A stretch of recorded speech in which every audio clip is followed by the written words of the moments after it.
voluntaria que nos dijeran cuántos proyectos, y reunimos más de 200 proyectos que se habían hecho en Colombia, y muchos de esos a nivel de pregrado, de maestría, han llevado esos resultados. Hay que tener en cuenta que muchas empresas y muchas universidades dijeron yo no voy a dar esa información, pero los que voluntariamente lo hicieron, entre más de 50 instituciones, encontramos más de 200 estudios, ¿no? Y algunos de ellos van a esa línea. Sabemos que hay profesores en las universidades que siguen trabajando toda esta parte de aprovechamiento de residuos. En Chile hay una investigadora colombiana que está trabajando muy fuerte toda esta parte de aprovechamiento de basuras y ha tratado de venir a buscar aquí los pares para realizarlo. No sé si ya pudo conseguir aquí el par para continuar su trabajo que está realizando en Chile, pero sí se está haciendo, y tenemos colombianos afuera que sí lo están haciendo. Es otra cosa, tenemos una masa crítica en universidades del Estados Unidos, de Europa, de Brasil, que están trabajando el tema de los biocombustibles. Yo casi lo digo que nosotros llegamos al tema de los biocombustibles de refilón. Yo porque empecé mi tesis en el 96 de maestría en el tema de gasificación de biomasas, y una de las líneas que salía era biocombustibles, pero lo mío era gasificar biomasa como tal mi trabajo. Pero esto es una de las áreas de aprovechamiento posterior de esa gasificación. Y casi todos los que estamos en este momento hemos llegado es por transversales, pero ya está empezando a llegar al país la masa crítica de investigadores con doctorados y maestrías que se fueron a formar en biocombustible específicamente. Algunas carreras ya tienen en sus líneas de especialización biocombustibles como tal. Entonces ya se empieza a dar una masa crítica alrededor de una cadena productiva que es muy joven para Colombia.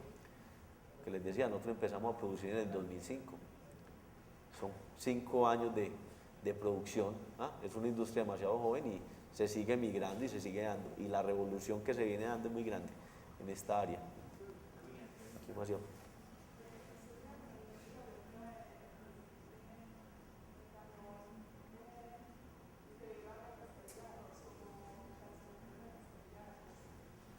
A ver, la cascarilla de arroz yo creo que es uno de los residuos agroindustriales que más se ha trabajado en Colombia. Hay tesis, es más, desde que yo estaba haciendo mi trabajo de grado y de pregrado, que también fue todo, ya teníamos reportes de cascarilla de arroz con combustión en lecho fluido, gasificación, reportes en Colombia, reportes en Brasil, reportes en la China, ¿no?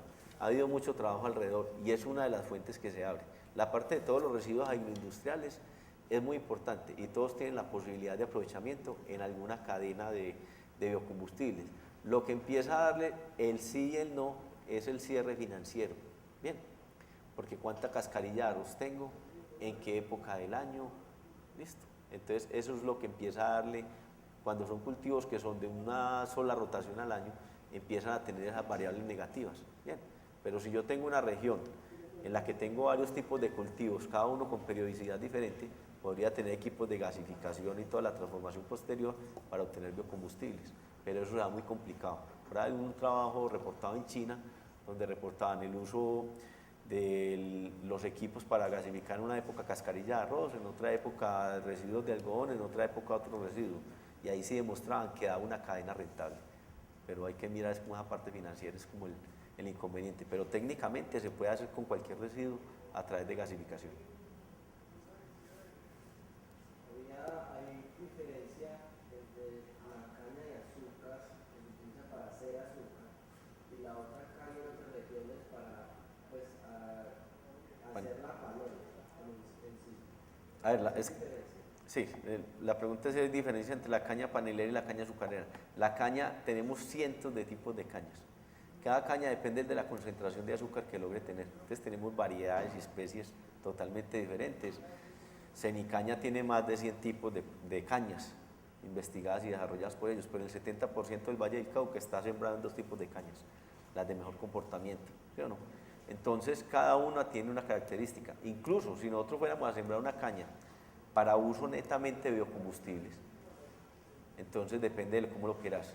¿Querés una caña que sea con altos contenidos de sacarosa o querés una caña que sea biomasa para uso en segunda generación de biocombustibles? Entonces cada caña, dependiendo del uso, tiene un manejo, un tipo de caña, un manejo de tierra diferente. Los unos necesitan más abonos que otros, entonces eso es otra de las variables complicadas. Yo no puedo decir que con cualquier tipo de caña los índices de producción son los mismos. Depende del tipo de caña, depende del contenido de agua que tiene, del contenido de de químicos que tenga la tierra, depende de la temperatura, la diferencia de temperatura entre día y noche es diferente para la concentración de azúcar, entonces se necesitan unos gaps diferentes en cada región, entonces esos son cantidad de variables que se tienen que analizar ahí.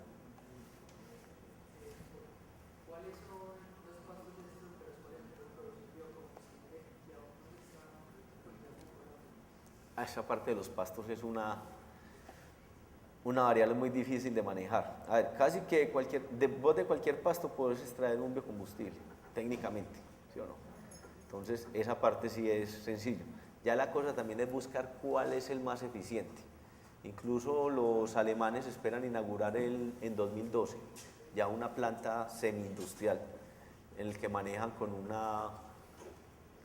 lo que decimos nosotros es una maleza, casi una maleza, un árbol de estos que uno ve que nace de maleza, sin hojas, sin el tallo supremamente delgadito, y ellos con eso esperan llegar a niveles de producción industrial.